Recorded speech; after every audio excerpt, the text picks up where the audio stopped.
And we'll let you know what your case is potentially worth. Thanks, Rob. You heard it, folks at home. Pick up the phone, call now. This is Scott Kaplan and Crew Tonight. The very best from today's Scott Kaplan and Crew show on the mightier 1090 AM ESPN Radio. SoCal Sports Talk. Here's Scott Kaplan, Alex Padilla, and John Browner. Yo, what's up, everybody? Welcome to Kaplan and Crew with just the crew today. Scott will be back tomorrow, but for today, it's myself, Alex Padilla, John Browner, and Jason Lawhead. I'm looking forward to today's show because I haven't spoken with Jason since last Thursday at 7 Mile. We don't need to rehash what happened at 7 Mile, but I always love talking to Jason, especially after what we saw last night in the NBA and the NBA tonight. 2 elimination games tonight. This is what I think Jason and Browner live for, is these kinds of days. But we'll get into that. Padres wrapped up their series versus the Twins after blowing another game on what day was yesterday? Wednesday? Another game where they just did absolutely nothing with runners in scoring position. We'll get into that. More and more and more. We are just getting teased. We're getting tickled with the NFL releasing everything. Browner, we got to talk about the week 1 matchup. We'll get to all that coming up. We are brought to you guys by 7 Mile Casino, just minutes away from downtown San Diego. If you haven't been there, it's a place to play your favorite table games. Yes, it has a Sammy's restaurant and bar. But what I really never realized was how great of a spot it is to go watch sports. There's TVs everywhere. You could be playing blackjack and watching basketball tonight, or watching the Padres, or doing whatever. It is a great spot. So just minutes away from downtown San Diego. 7 Mile Casino, 7milecasino.com. And remember, it's all supposed to be fun. So if you have any problems, call 1-800-GAMBLER. Fellas, Jason, Browner, I'm done with that. How we doing? We're good. Yeah. 100% doing good, right. Man. Doing solid. All right, yeah. I like how we're both kind of just doing that at the same time, but he's doing it in a black way and I'm doing it in a white way. Yeah. I'm like, we're great. Yeah, everything's super duper here. And super duper. Super duper. Solid, baby. Showing my age. I'm showing my age. Man. So obviously the Padres played earlier today. We'll get into that. But I think, listen, we love to mess around. We can start off talking about what we were talking about off air. I thought that was very interesting. But honestly, what happened last night, not even the game, what happened in the fourth quarter, and Anthony Davis took an elbow from Kayvon Looney. And I just thought he got poked in the eye originally. And that's kind of what we were going to talk about. But then to hear the reports that maybe concussion, maybe wheelchair, and you're like, okay, this is so there's no maybe to that wheelchair. That wheelchair happened. But this is so Anthony Davis, right? But then you start thinking about it, and you start seeing the reaction by Charles Barkley, Shaquille O'Neal, this morning, Stephen A. Smith, where literally this dude suffered a head injury, but because it's basketball, no one cares that it's a head injury. We just treat it like it's a knee or an ankle or a finger. Head injuries in basketball don't. Draymond Green slammed his head in Game 4. Never even once was mentioned at all during the broadcast. Like, maybe they should check him. Maybe they should, like, this dude is rubbing his head for 5 minutes.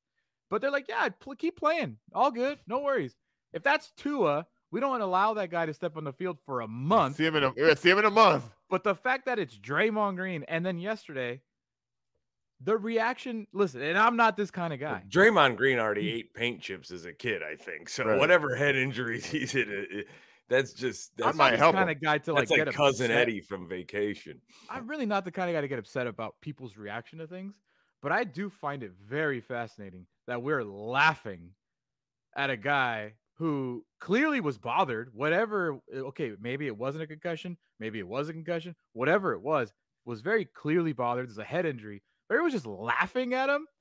I find it incredibly fascinating how we just talk about it two different ways like that. The media has already put this guy in a boy cries wolf attitude, right? So it's always like, really, again with this guy? And at 90, and every time before that, it's always been the body.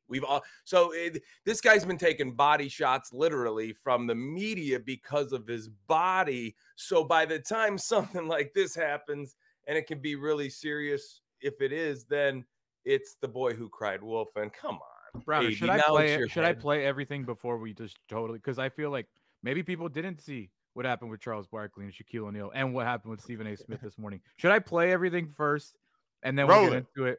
Okay, so Roll last that night, bean if you footage. missed it, the Lakers lost, which everybody predicted.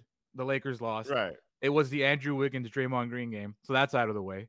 But here is Anthony Davis taking a blow to the head. Well, do I have the Anthony Davis video? That might be good if I actually have it. Here is the elbow that he took. So it was on a rebound attempt. It didn't look like much. And obviously all Laker fans are like, oh, here we go. Anthony Davis randomly hurt again, holding his eyebrow. But then you kind of start to see, you're like, oh, this dude might actually be concussed. And I honestly, Chris Haynes' reports did not help. No, they didn't.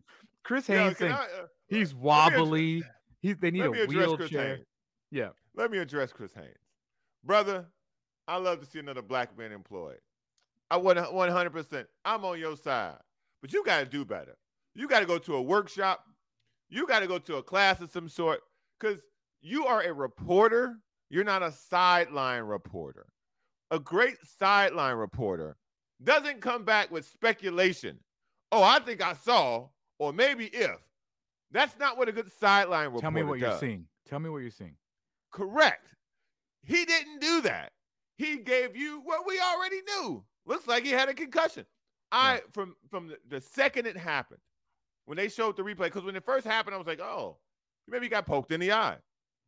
When they showed the elbow hit him in the upper, near the temple area. Temple area, yeah. Right.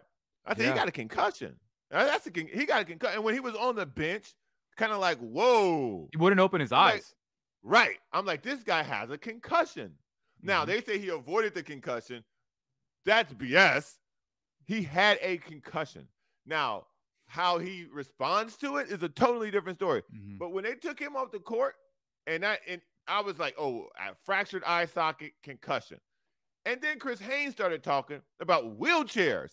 And I was like, bruh, what? What? Did they put him in an ambulance too? Like, yeah. Chris Haynes is the reason why he got laughed at by Charles Barkley and Shaquille O'Neal.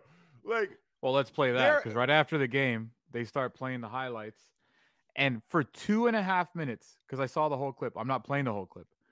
For 2.5 minutes, it looked like Shaq and Chuck saw their first boob ever on national TV. They just would not stop giggling. There's nothing points in the first half. You're not kidding. What are you doing?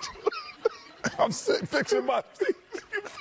I'm fixing my seat. What is kidding doing? I'm fixing my seat. What? I did not do that. Fixing your seat. I did not do that. Fixing my seat. Man, guys, come on now. Hey, come on, man. Come on, man. Come on, man. That's a great. So if you're listening, literally Kenny Smith is adjusting his chair, and obviously you have sides of the chair, and then Chuck does like the wheelchair push, like motion, and Shaq can't even say a word. I mean, he's just glasses off, laughing in his. Once he starts laughing, he just hopes not to die, because he's starting. He starts quaking like an earthquake. He's got a big chuckle. Dude, everything just like one piece of phlegm buildup could kill him at any moment with just that size, It's just hilarious, dude. Shaq started it, because if I was watching it, and they were doing there was a voiceover. So there was action happening on the screen. And so they were talking over it. And you just heard a bunch of paper started like balling up. Okay. This was Shaq silently laughing and trying not to laugh out loud by grabbing the paper, because whatever Charles Barkley did made him laugh so hard, he started scrunching up paper. That makes sense. And so then when they came back, he was uncontrollably laughing. Yeah. Right. And Charles Barkley has been doing it for so long, he can stop laughing. Shaq can't, because he's a kid. He's a huge kid. And especially when Charles starts talking because I was gonna guess that was something that stemmed from when they weren't on the air. They had all that time joking around, and by the time they had to get to their seats, they hadn't been laughing about all of it. Right? They'd just been like having a good time, and that's what that seemed like to me. That was awesome. I love that Ernie Johnson plays the role of me sometimes, where Browner and Scott, I know they shouldn't say what they're probably about to say. And I'm like, come on, guys. But then Come on, guys. what are you guys saying? You know, like it's not Right. like let me So explain Yeah. your point, Scott. What yeah, is let Ernie look like he's not gonna laugh about AD suffering a whatever. But let's also let Chuck and Shaq continue to say what they're about to say because yeah. So anyway, that was last night. Want them to say it. That was immediately after the game. As soon as the game was over and everybody started talking, Darvin Ham's like, yeah, he's fine. It looks like he's better. Austin Reeves is like, we expect him to play next game. So the Chris Haynes reports didn't match the Lakers' optimism. Right. So then this morning on First Take, I would say it got worse because Stephen A just straight up laughed at him knowing everything he already knew. Sometimes we just can't help it. We got to let it go. Because, damn it, I'll be damned if I wasn't laughing. I'm like, concussion? Concussion? I thought the NFL season was over. You understand? Now, I understand that concussions can happen in other sports, boxing, UFC. And I mean, if the collision is fierce enough, I guess it could happen in basketball too. But damn, I ain't seen nothing yesterday that made me say concussion. Concussion. Now, I don't know if it's true or not. Did the wheelchair get him to the locker room? I'm not sure. Is that true, Jay? Yes, that's why they were dying. A wheelchair? Wheelchair? Really? Really? That's where we are? Listen, if you are LeBron James, this has got to be, listen, I hope Anthony Davis, I got to actually sit here and say this. I hope Anthony Davis is okay. By the way, does Brian Windhorst know Morse code? What is he blinking? He's saying something with his blinks. Did you guys notice Help? that? He probably is. I think he's Morse coding. I don't agree with Stephen A. Like he's Morse. His blinks are saying something. He's ordering lunch. Yeah, he's a big boy. He's like, boys. I'll have Arby's roast beef and cheese. The third quarter was the Lakers' nightmare. So the following things happen. AD gets elbowed. LeBron tweaks his foot, which I don't know how bad it was, but he clearly tweaked his foot. Lonnie Walker sprains his ankle slightly. Dennis Schroeder then sprains his ankle somehow. And I'm watching this going, oh, my God, this is the exact scenario they didn't want. This is why you have to. This is that Suns series all over. All over again. You have to win. And when people are like, oh, throw this game away, you better not. Because when you have to play another game, these things can happen to you. AD getting hit by a glancing blow would look like Mike Tyson punched him. He did. He looked like he lost the fight at the end of the night. He looked like he was the guy that they called the fight in the 8th round. He was staggering away. They put him in a wheelchair, and they sent him down the locker room. And by the way, in ESPN, Mike Greenberg specifically did a great job of putting this idea of resting starters in the air that, dude, it was an 11-point game, and Brian Anderson, the play-by-play guy, and Stan Van Gundy are like, yeah, I wonder when they're going to, like, kind of throw in the towel here. It's like, what are you talking about? Yeah. They keep making a run little back and, like, and one thing that Golden State hasn't done in this series is shoot well down the stretch in any of those losses. Yeah. They coasted in the first win. They coasted after AD went out at the end of this win, and they had bursts of it. But be wary right now. If AD doesn't come back, Clay and Steph really haven't gone off together yet.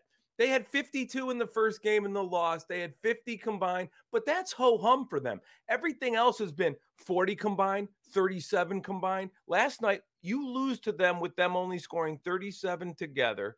LeBron has to play 39 minutes.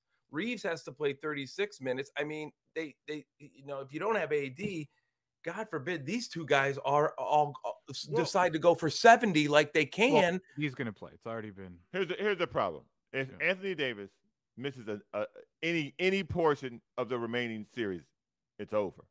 It's legit over. You saw what happened last night when he went out. Layup, layup. Well, even when he was in, Browner. And the plus minus. Because Darvin Ham made one adjustment, but he basically told the world yesterday, don't expect me to make two because I'm going to switch every pick and roll. So Anthony Davis lived defending the three-point line while the Warriors lived making easy layups all game. It was the most frustrating thing to watch. And then you go watch the Lakers offense. What is the Lakers offense? who wants the ball right now? The Yeah. Lakers have no offense. It is No. I mean, we've all seen it all year long. But They to have great watch player.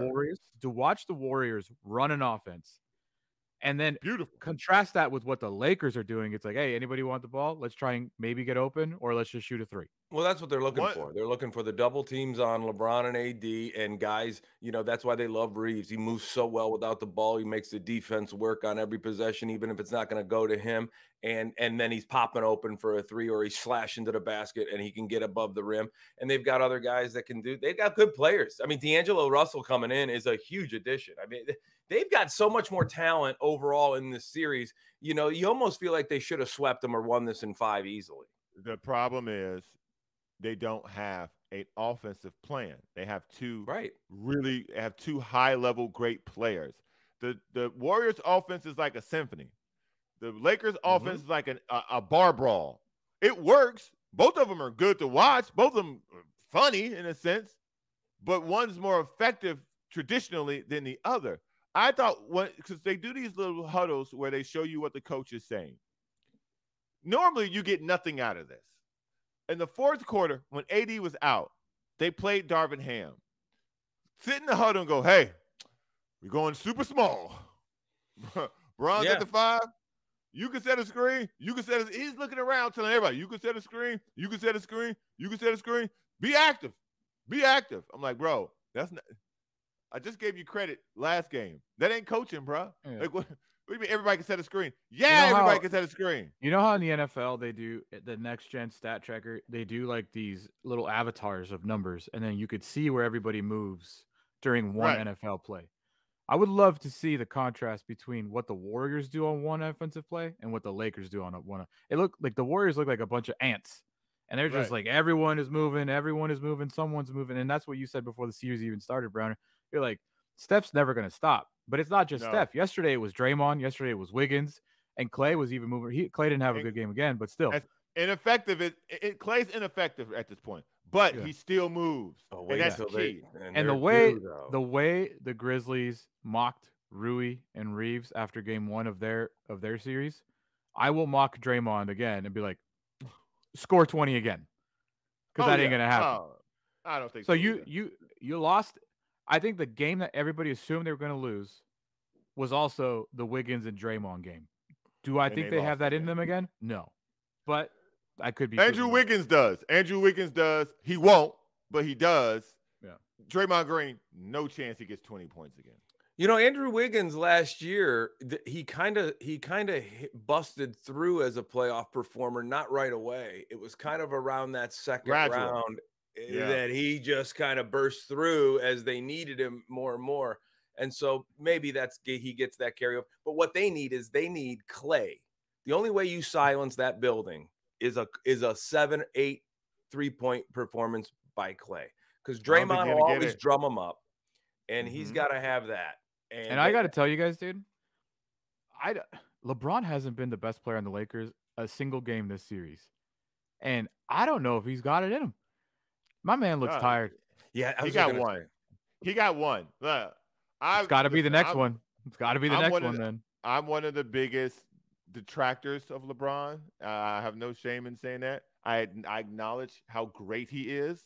One full stop. I know he's got one of those, oh my God, games in him. He got one left, and that's what I'm saying. But the trick is he only got one left. And I'm talking about not one left for the next round. He got 2 rounds after this. He got one of those games left. Use it now. Yeah. Use it Friday.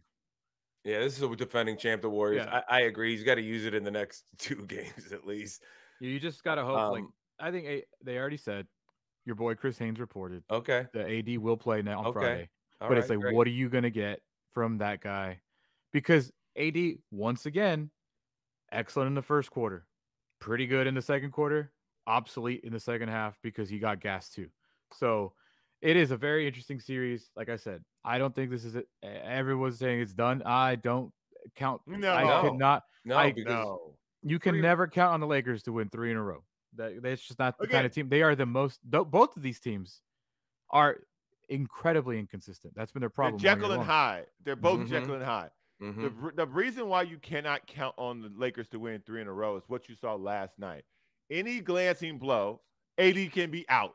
Yeah. And in addition to that, apparently any misstep with LeBron, his foot could act up. One of those two dudes go away, you're in trouble. I just go bang Looney. I go bang Looney against Davis early in the first quarter. I mean, just banging into him, just body banging, nothing dirty, nothing cheap, just hitting him hard, pushing through him on the post screens, pick up a couple of fouls in the first quarter if you have to. You're only going to play limited minutes anyway, and that's what I would do.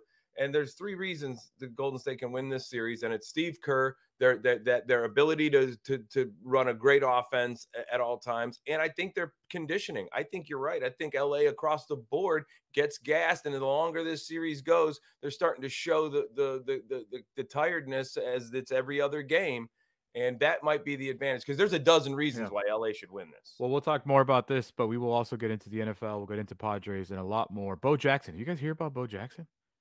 I've never felt so bad. I've never felt so bad for somebody. We'll talk about that coming up. This is Kaplan and Crew, kaplanandcrew.com. Hi, welcome to OG's.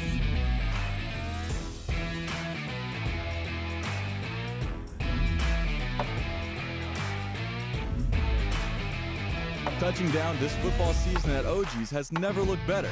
You can now eat pizza, drink beer, and earn rewards at select OG's locations. You won't miss a live game when you're watching at OG's. We're going all out, all game, all season long.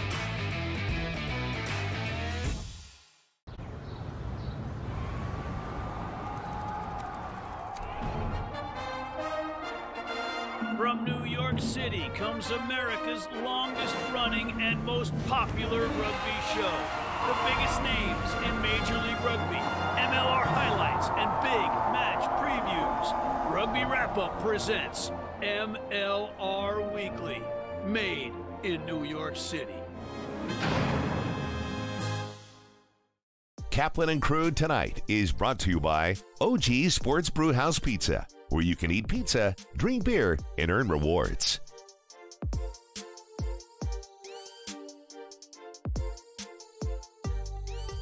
All right, great friends. Hey, we welcome you back inside the 7 Mile Casino Studios, 7milecasino.com. As promised, the head coach of the San Diego State basketball team, I'm wasting no time at all. Coach Brian Dutcher returns to Kaplan and Crew.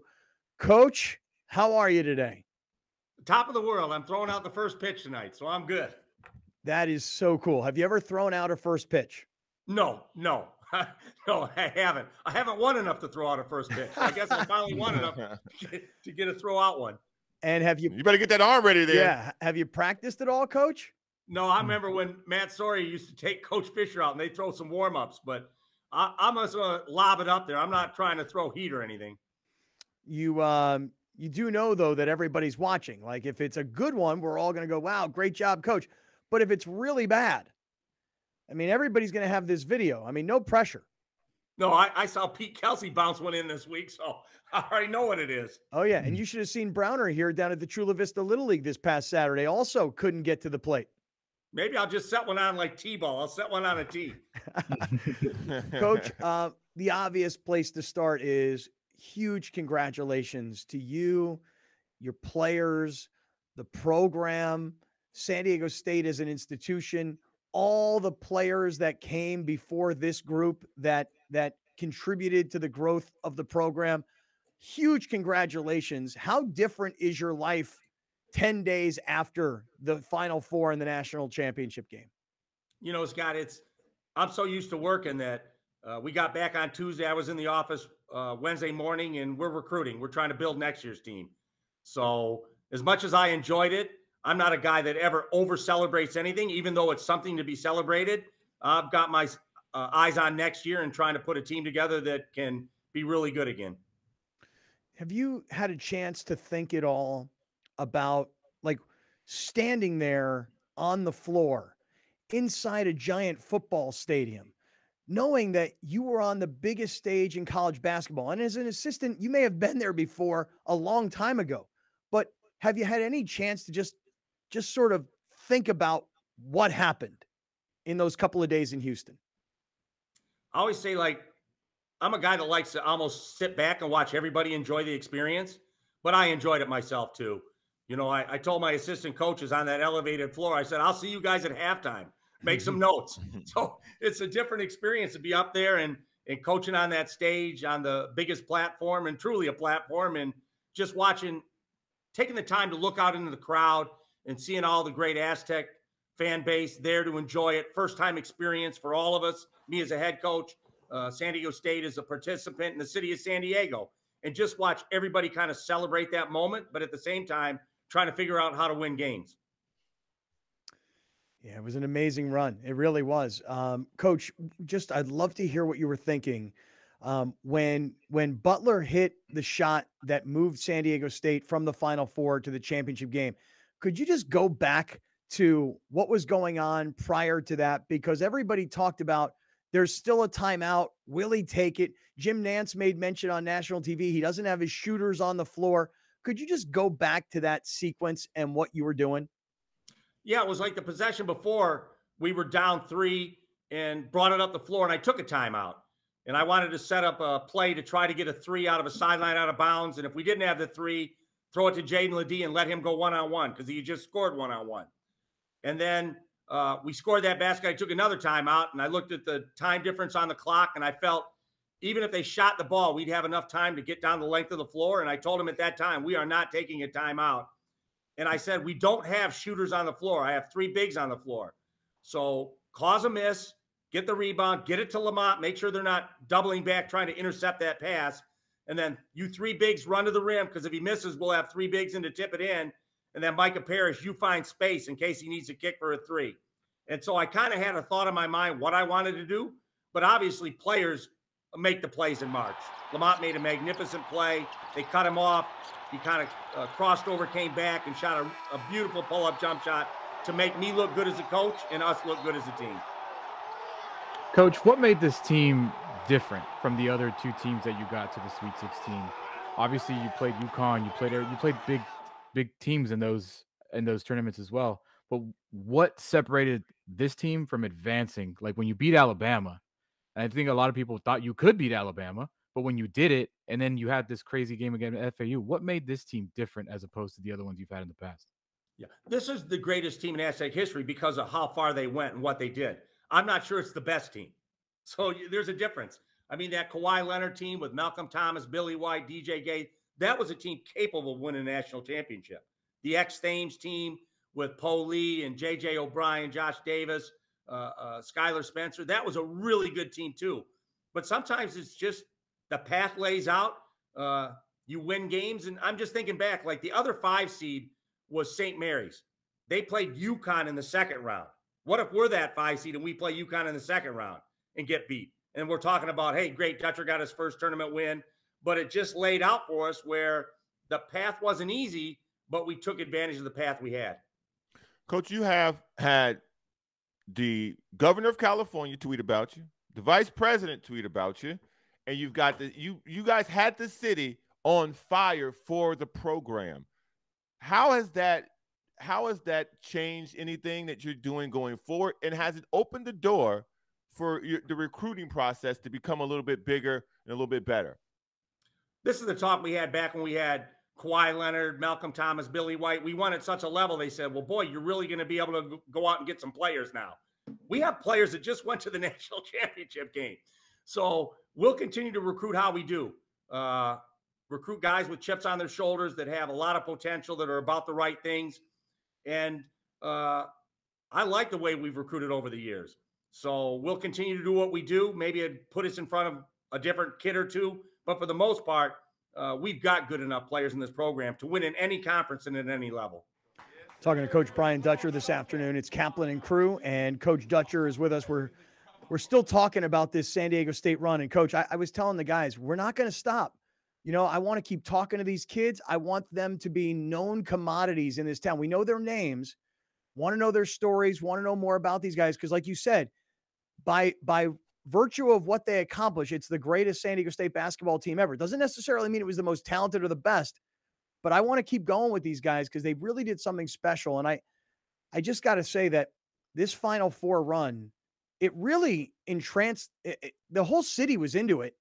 Like I've never seen anything like it before. And when Butler hit that shot, Coach, that is like one of the top 5 moments in the history of San Diego sports. Does everybody have a grasp on that quite yet? No, and they asked me at the time how big Butler's shot was. I said, if we win the whole thing, they'll remember it nationally forever, but it'll never be forgotten in San Diego. So that shot will live in San Diego for as long as San Diego State is playing basketball and the city embraces college basketball. So it was an incredible moment. Nationally, it'll be remembered, but not like it would have if we won the whole thing. Yeah, that's true. One of the best things is there's a picture of Lamont Butler, and he's letting go of the ball. And for us, just being a little selfish, our man Alex here is standing in the background with his arms raised before the ball has even gone through the net. It was awesome. I knew it was going in, Coach. Never had a doubt in my mind. I don't know about you, but I was confident from the stands. Well, I'm thinking, is there time left on the clock? What do I have to do? I mean, I put both arms up, but then I was like, what if they put 0.2 of a second on the clock? So I'm still in coach mode. And the same thing can happen against UConn. To go to the Final Four, we really didn't get to celebrate. It's like they're going to put time on the clock. I'm convinced of it. So we have no timeouts. If it's their ball, here's what we're going to do to keep Kalkbrenner from throwing to the rim and getting a lob to tip in to beat us. If it's our ball, we want to throw deep. So all we have to do is touch it. And then the refs come over and say, no more time. So it's like a anticlimactic celebration to go to the Final Four. And same thing with Florida Atlantic. It's like, I'm convinced they're going to put time on the clock. They always do. And so when that moment happened, Dusty May was trying to shake my hand before the refs ruled it good. I said, Dusty, I'm not that guy. I want to make sure they count it before, we shake hands and we start celebrating. Coach, I thought the most impactful thing throughout the tournament was I saw your team's true identity come to the surface. The amount of defense, the 40 minutes of defense from end to end that your team was able to play throughout each game, you could see it was frustrating these other teams you guys were playing because they were used to guys playing like that maybe a couple minutes a game, maybe a half. But when you guys were pressuring guys like that and defending like that the entire time, I think you guys wore a lot of people down. Were you able to get the guys to see that through film study? And did they pick up on it? Or was this just something that all year you guys were doing? It's just our culture. Like when we do a shooting drill early in the year, like we want to make 120 in 2 minutes or whatever that is. And if we don't make it, a lot of coaches say, okay, on the line, down and back. And I'll say, okay, on the line, we're going to do some defensive slides. We're going to do shuffles. We're going to do this and that. Because I tell them there's games where, as open as we are, the ball's not going to go in. How are we going to win those games? When we're wide open, it's a great shot. It doesn't go in. Those are the games we're going to win with our defense. So it's just a mindset. It's a culture that we're going to be defense first. And as open as we are, sometimes the ball does not go in. And we're one of a handful of teams that are going to win games when the ball doesn't go in. See, going into this tournament, Coach, and you know this well, but the country learned about it. Going into the tournament, you were 0-3 in the NCAA tournament as a head coach at San Diego State. Now you're 5-4. Going over 500. That's not very good. Well, hey, it's better than being under 500. It's better than being 0-3. That all happened in one tournament. And what I thought was really interesting is how we have gotten the chance to see the development of the program. For a lot of America, people are like, wow, San Diego State. And then what they start to do is they say this, Brian Dutcher, one of the top college basketball coaches in the country. Like they start to talk about you differently. Are you a much better coach at 5-4 in the NCAA tournament than you were when you were an 0-3 record? Well, hopefully I'll get paid like a better coach. But coach I've always been. Yeah. Richard, our sports information director, I asked Richard because I didn't know. I said, how many NCAA tournament games have I been on the bench? Not head coach, been on the bench. I think it was like 56 NCAA tournament games. So I just say now I'm 63. I know a lot more at 63 than I knew at 53, than I knew at 43, than I knew at 33. Even though at that time I thought I knew everything. So if you can survive in this business, those experiences pay off. And so I chose my path wisely. I knew I wanted to retire as a coach. Sometimes you think you're going to be the coach that takes a lesser school and resurrects it. And in 3 years, you're out of work and you can't find a job. So I thank Coach Fisher for keeping me along for that ride for so long. And, I was patient until I got the job I wanted, which was this one. Yeah. I want to ask a very open-ended question to you, Coach, and it maybe has to do with pay, maybe has to do with assistants, maybe has to do with conference. What is the future of this program now? You know, obviously the rumors of Pac-12, Big 12 realignment, assistant coaches could get poached when you make a national championship run. We all know which players are coming and which players are leaving. What is the future of this program? You know, we've been in the Mountain West my whole time here, and I always say we're a high major program in a non-Power 5 conference. I'm trying to paint us like Gonzaga. Gonzaga's in the WCC, but they're looked at as a high major program. I think the West Coast always believed that San Diego State plays high major basketball, but now the nation's kind of been made aware of that. So I think it's upped our branding in the nation. West Coast, it's always been good. So if we make a conference move, you know, I'm not stressed over it. I know we're a good enough program to survive wherever we end up. And whether it's in the Mountain West, we'll continue to have a high major program in the Mountain West. If we're in the Pac-12 or Big 12, our intention is just to compete at the highest level in those conferences. So those all happen at a level beyond me. Whatever decisions are made by John David Wicker and President De La Torre, you know, I'm in support of, and wherever we end up, whether it's staying here or moving on, we'll be ready for that challenge. Coach, you guys have you spoke about this actually when the interview first began about getting back to the business of coaching. You were already recruiting again. With the transfer portal being such a vital process to San Diego State before it became a national thing, before guys started talking about all this stuff about transfer portal, you guys were already locked in and recruiting that way, using transfers to build the program. Now that everybody is such a focal point of the transfer portal, has it changed the way that you guys operate within it? It's all NIL. You know, NIL is everything in the portal right now. And, you know, some of these players are being offered $260,000. If you're a big center, you might get $1 million, like a Dickinson or a kid at Kentucky. And so there's a lot of money being thrown around in the portal. And so we have to navigate that. We're not throwing that money away. We're not paying like that. Yeah. Hey, Coach Dutcher, congratulations to you, to your family, to the program, to the players, et cetera. Really amazing job. We really appreciate you always. And thanks for doing this with us today. And by the way, good luck with your first pitch tonight at the Padres game. Well, the only way you'll see it is if I throw it in the dirt. Kind of rooting for that, just like a little bit. Yeah, I know. I knew if anybody would be, it'd be you.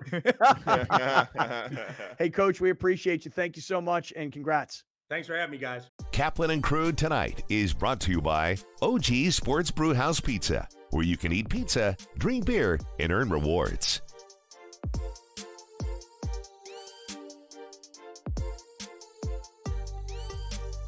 Dominating the SoCal radio airwaves for over 20 years. Join Scott Kaplan, Alex Padilla, and John Browner for Kaplan and Crew every Monday through Friday, 3 to 6 p.m. only on the Mightier 1090 ESPN Radio, SoCal Sports Talk, and the Mightier1090.com.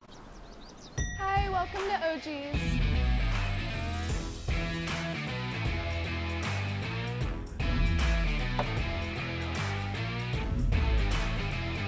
Touching down this football season at OG's has never looked better. You can now eat pizza, drink beer, and earn rewards at select OG's locations. You won't miss a live game when you're watching at OG's. We're going all out, all game, all season long. Murray Lampert now brings architectural and interior design to a whole new level for your remodel, ADU, or whole house build. We're truly a team at Murray Lampert Design, Build, Remodel, and we don't take that lightly. Visit murraylampert.com.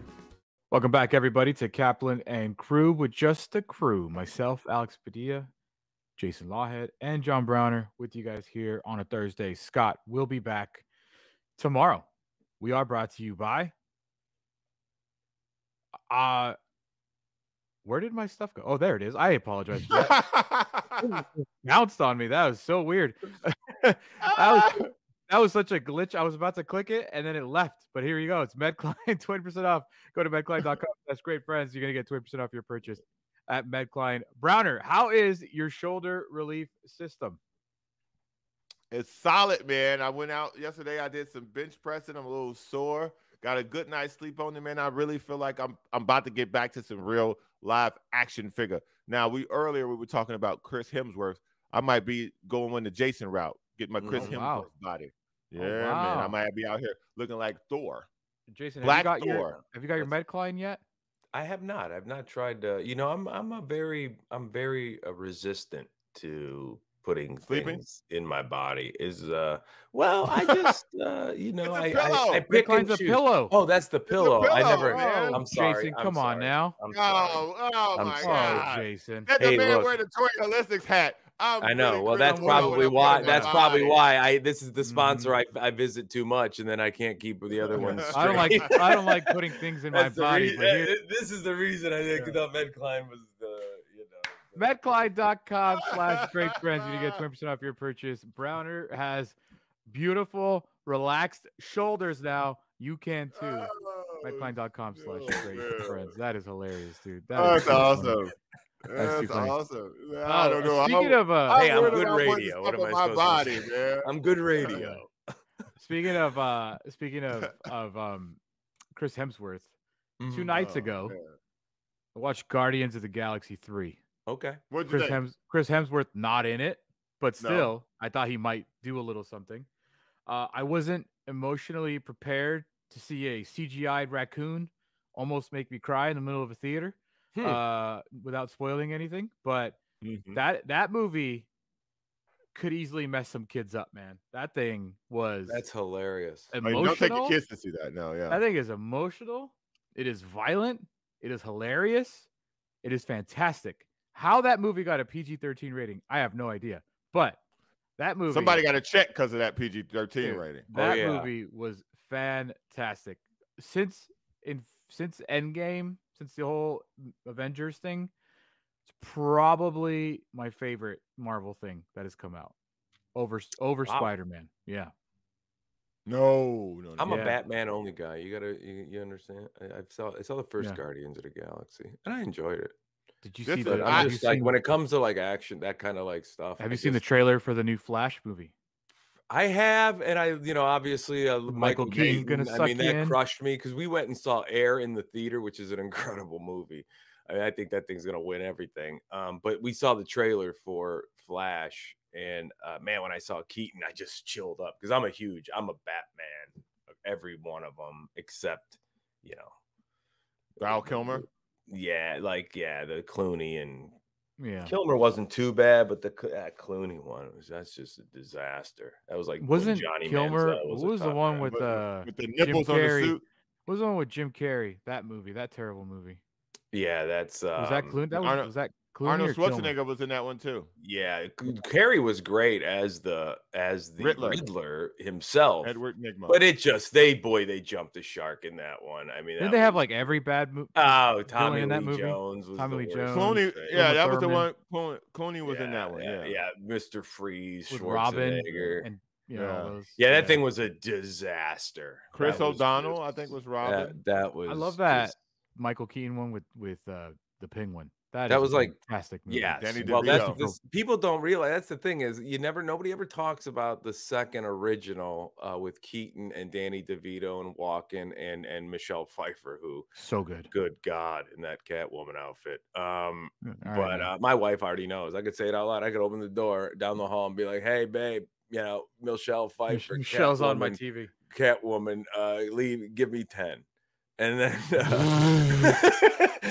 I'm just kidding. I mean, she knows I love No, he's Michelle. Michelle Pfeiffer. Michelle Pfeiffer in the Fabulous Baker Boys. When I was Michelle Pfeiffer was to me the She's a thing now. hottest of them all. Because she was like It a was young Scarface, star when I was like Grease going 2. through those years of being a kid in high school. And like Fabulous Baker Boys was the movie. Like the only reason I ever wanted to get I was like, man, if I could ever get famous, maybe I could meet Michelle Pfeiffer. I loved her, and she's still hot. Even she's in her probably early to mid 60s, and she still looks great. But I do recommend Guardians of the Galaxy 3 to anybody. Great movie. Great Very movie. good I movie. saw it. Very, very good. Great All right, I'll check it out. Yeah, very, very good. And also, I went to Browner Spot. I went to the lot. Yeah, nice and cushy, huh? It was loud as hell this time, dude. I was like, whoa, am I getting old? Or was this really loud No, today? The Marvel movies are a little louder. Yeah. It was a great. little louder. It was really, really great.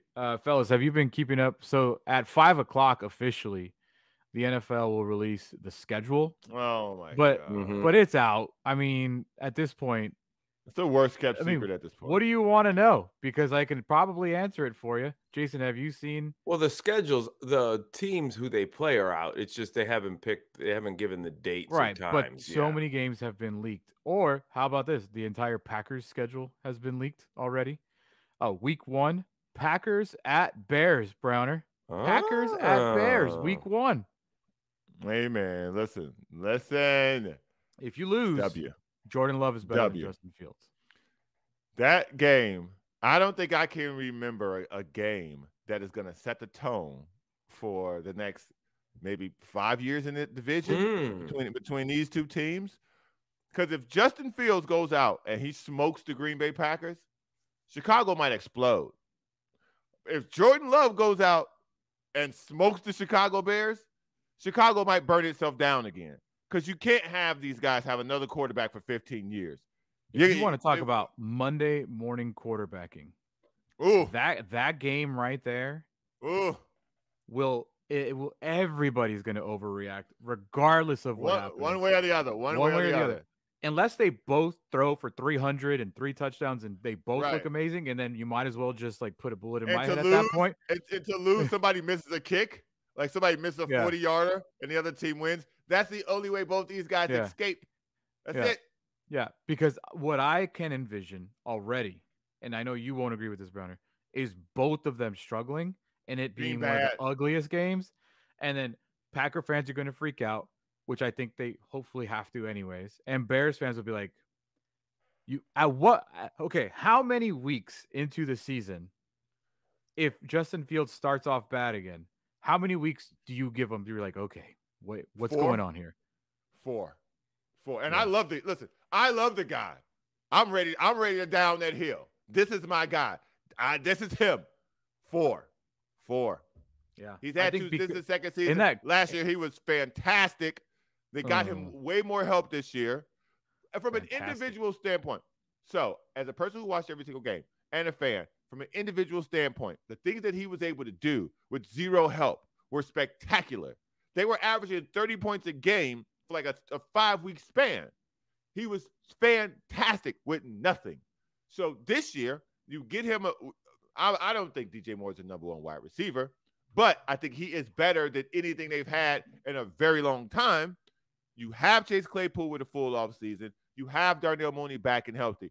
Those 3 guys, in addition to the burner that they drafted, those guys should be able to open it up for him to be able to make passes. If he can't by week 4, if you're going into week 5 and you're 1-4, Caleb Williams, come on down. Yeah, that's my nightmare because I think Caleb's going to be great. I do too. So that is week 1 but that's not the opening game. Here is all the games that we know so far. NFL kickoff. I cannot believe what I'm about to say for NFL kickoff. The Thursday night 2023 NFL kickoff. What a disaster. Chiefs versus Lions. Why? Chiefs versus Lions. The Lions Who the hell hype wants to train. watch the Lions? Jason. The Lions on opening night? Yeah, I mean, that's a surprise. I know that they won, maybe 6 of 8 going out. Maybe? Well, yes, but like 6 of 8, they were on a tear to end the season, and they were right there on the doorstep of hoping the Seahawks lost to get into the playoffs. But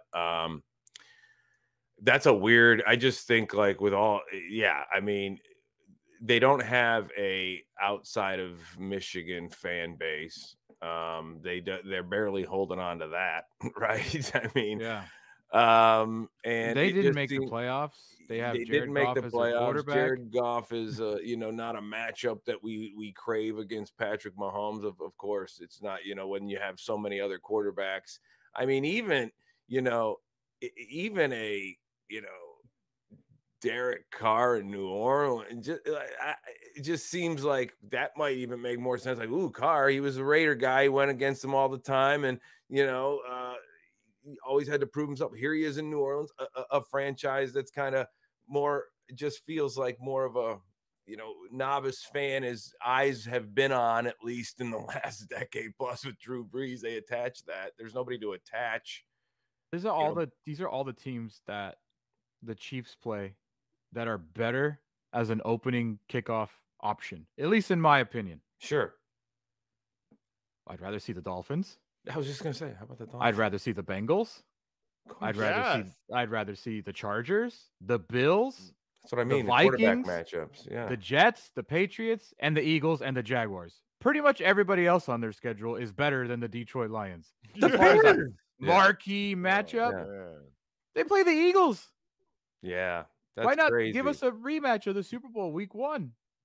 They play the freaking New York Jets. You don't want to see Aaron Rodgers opening it off against the Chiefs. That'd be crazy. It's one of those things where they know the first game of the season is going to be wall to wall, people in the bar, TV sets on in every home and every bar, every little area that you can have a TV set on, phones at guys work, everybody who's going to be watching it. And when you throw Patrick Mahomes in there alone, that's enough for everybody that's a bandwagon Chief fan, everybody that loves to watch exciting football. They're all tuned in. You could have them play the worst, the Texans, and then they're going to get the same ratings than they would against the always. Jets. I disagree with the same ratings. Actually, they will get high ratings no matter what. But the NFL always treats us to like this big marquee headline. And now you're throwing the Detroit Lions at us? The Detroit Lions? They didn't even make the playoffs last year. It's still Jared Goff. It's still Dan Campbell. I know. It's still Detroit. It's still Detroit. They had like the worst ranked defense in the NFL last year. Did they get better on that side? I don't know. I'm just telling you, this is just a very weird opening day kickoff. And you're right, Jason. Will I be tuning in Thursday night? Yes. That's what could it have been better? Hell yeah, it could have been better, man. It's taken advantage of the night. Because what they need is later on throughout the season, some of these Thursday night, they want some of these Sunday night matchups. They want them on there, so they are bringing both. Honestly, at that point, to don't the even put 10th the hour Chiefs of on watching Thursday night. football. At that point, don't even put the Chiefs. Give us Lions Texans on Thursday night because we're all going to watch it anyways because we're all addicts. Right. But you might tune out at halftime, and you might not watch it. The guy at work might not have it on his phone that night. He'd rather do something else because of that, So. Whereas opening night with all these states with sports betting, it doesn't matter. They are gonna cha-ching. It's the old theory, like comedy clubs used to just book a lot of. They would book like just regular names, but jack up the price on New Year's Eve because it's like, hey, why pay top dollar for an entertainer that we have to come when people are coming anyway? Well, here is the other games that have already been released as of today. And then obviously the full schedule comes out. So Monday Night Football Week 1. See, this is a good game. Jets Bills. Sign me up for that one. Browner, I told you this yesterday, and this is going to be shoved down our throats as much as possible. NFC East, Sunday Night Football Week 1, Giants Cowboys. Oh God. We already talked about Packers Bears Week 1. The entire Packers schedule has already been leaked. Week 5, Sunday Night Football. Why did this one get leaked? I don't know, but it's more NFC East. 49ers versus Cowboys. Thanksgiving, Cowboys versus Commanders. Christmas Day, another one. On Nickelodeon, Chiefs, Raiders. So you're telling me Nickelodeon got a better game than our opening night kickoff? Ain't that something? Hey, man. Opening night kickoff. Man. I can't wait for us tomorrow to have the full schedule in front of us and go week to week and just go win, loss, win, loss, win. That's what everybody does, right? Yeah, of course. I mean, that's the whole point of them releasing the schedule is so that people can go win, loss, win, loss, win, loss. How often are people correct with this? The schedule release thing is the one thing that the NFL does that I wish they didn't do, because looking at this, now it creates conversation, but it also puts people in a position where it puts football back in the center at a time where basketball should be the top priority for people covering sports. But if you have a football team in your town and your basketball team's been eliminated, what's the first thing people are talking about in Kansas City? Chiefs schedule out today. We'll talk about who's playing who when we come back. Because you do know who everybody's already playing. Obviously, we know the home opponents. We know the away opponents. You know this years in advance, almost except two. And you also know this: how far are teams traveling? You know everything about it before the schedule is even out. The Seattle Seahawks traveling the most, 31,000 miles this year. They're traveling 36 time zones, where the Cincinnati Bengals will travel the least amount, only 11,000 miles and only 12 time zones. So you really do know everything. You just don't know when. I hate the time zone conversation. I really do. I think the time zone conversation is probably one of the dumbest things that we have going in sports. These guys fly ultra private. There's no discomfort in their travel. For people who don't know, okay, let me help y'all. When they go, they got to go to the East Coast. Lesson time. Okay, listen. These guys all arrive at the airport in luxury vehicles, okay? They leave the luxury vehicle. They get onto a super mega plane where all the seats let back and they can lay down, okay? That's one. They then fly. Oh, you forgot that they're being catered like a Morton's Steakhouse dinner or some type of meal. The meal on the plane is catered by the best steak restaurant in the city, regardless of what that city is. It's the best, okay? Yep. If you're a vegan, they find the best vegan restaurant that you want. It will be available on that plane. If you're Muslim, they'll give you that. They'll make sure you have whatever you have. Yeah. If you want a hookah, they'll get you a hookah on the plane. You take off, okay? There are. You might have to leave her in a luxury vehicle, actually. Right, I don't know about that one. To be fair, you're probably maybe you have to leave her in the luxury vehicle, but they'll help you get. Well, you might have to bust it to Sean and title them massage therapists. Right. True. Get the you NDA fly. Right. You fly. You land. Someone picks up all your bags. You don't pick them up if you don't want to. Nope. Someone picks up all your bags unless you're carrying a gun. They pick up all your bags. They load them on the bus. Throwing me off right now. Somebody else's gun. Somebody else's gun. Always, always. You get on the bus, a luxury bus, okay? Then you ride that bus to the best goddamn hotel in town. Let me take it a step further for you, Brian, because I traveled for a season with the San Diego State football team. San Diego State football team. This was 2000 Mountain West Conference. This was 2015-ish. Like, put it this way, the El Paso Chihuahua Stadium was being built. That's how long ago it was. Were they chartering the whole plane themselves? Let me tell you exactly how we traveled, because Browner is spot on, and this is the level of San Diego State. You drive to campus, you get picked up by charter buses. This is me, a member. I'm not even part of the team. I'm the engineer of the radio broadcast. Right, but you're traveling. So I dropped my car off at one of the parking lots. I then proceed to the coaches / whatever, like media member bus, and we're treated like one of the team, like we're part of the team. On this bus, they're like, here is your hotel key for your room. You don't need to check in. You already know what room you're in. This is already your key. Here you go. The buses take you to the private charter at San Diego Airport. You get off. You go through some sort of minimal security, like, because you have to. As you board the plane, they're like, what kind of jumbo Jersey Mike sandwich do you want? Because they're already lined up. They give you as many bottles of Gatorade, as many bottles of water, and as many king-size Snicker bars as you want. You get on the plane. There's nobody in the middle seat. This is a fully private chartered plane. You sit down. I'll just use Hawaii as an example because we played Hawaii that year. You fly to Hawaii. You land. They're like, do you want a snack? Because they have more snacks for you when you get off the plane. You get on your chartered bus. You have a police escort from the airport to the hotel that is on the water in Waikiki Beach. I check in. I open my window. I'm looking at Waikiki Beach. Anytime you get on a bus or a plane, there's a snack or a meal. You get stipend. It's not. You're right, Browner. And this is San Diego State football Mountain West. 2015. Yeah, 2015. Time zones. Yeah. Miss me with it. Yeah. Miss me with it. That's the long rant. San Diego State, I'd love to travel with you again. If you're looking for anybody, I'd love to do that all over again. That was a fun year. I actually only did it because I knew I had to go to places like Las Cruces, but I knew that I was going to Waikiki at some point that year, so that's why I signed up for it. But it was great. When we come back, Let's update you on the Padres, and let's talk about anything else that's happening right now in the world of sports. It's Kaplan and Crew, kaplanandcrew.com. Thank you for joining us. Catch Scott Kaplan and Crew tonight from 7 to 8 p.m. Pacific every Monday through Friday. The very best from today's Scott Kaplan and Crew show on the mightier 1090 AM ESPN Radio, SoCal Sports Talk.